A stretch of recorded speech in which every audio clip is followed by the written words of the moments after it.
नंतर तर पॉपकॉर्न बनवताना मी नक्कीच देवाचं नाव घेऊन सुरुवात करल, कारण की आज झालंच तसं काय माझ्यासोबत. ही आहे पॉपकॉर्नची मका आणि आज इव्हनिंगला मी म्हणलं की चला पॉपकॉर्न बनवूया. तसं मका खूप दिवस झालं घरात आणून ठेवलेली होती आणि आज माझी पॉपकॉर्न खायची इच्छा झाली होती. त्यासाठी इथं मी गॅसवर ठेवलाय कुकर आणि कुकरमध्ये नेहमीच्याच बेसिक गोष्टी तेल, हळद, पॉपकॉर्नची मका आणि मीठ टाकलं होतं. तर माझे पॉपकॉर्न आज करपलेत. तर त्याचं रिझन मला असं वाटतंय की हा आमचा कुकर आहे ना जरा पातळ झालाय, त्याच्यामुळे तसं झालं असेल. मी फक्त 3 ते 4 मिनिटं कुकर ठेवला होता मिडियम फ्लेमवर आणि त्याचं टोपण लावलं होतं. पण तेवढ्यात कुकरमधनं एकदम असा धूर निघायला लागला. हळद वगैरे करपली होती, ती मका पण करपलेली.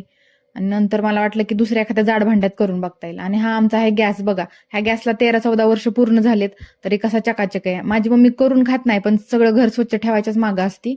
आणि त्यामुळे मी जास्त काही किचनमध्ये करायच्या भानगडीत पडत नाही, कारण की तिथं राडा होणार, नंतर ती मला आवरावं लागणार, त्यापेक्षा इकडं फिरकायचंच नाही. आणि नंतर मी इथं ठेवलं होतं जाड पातेलं गॅसवर पॉपकॉर्नसाठी.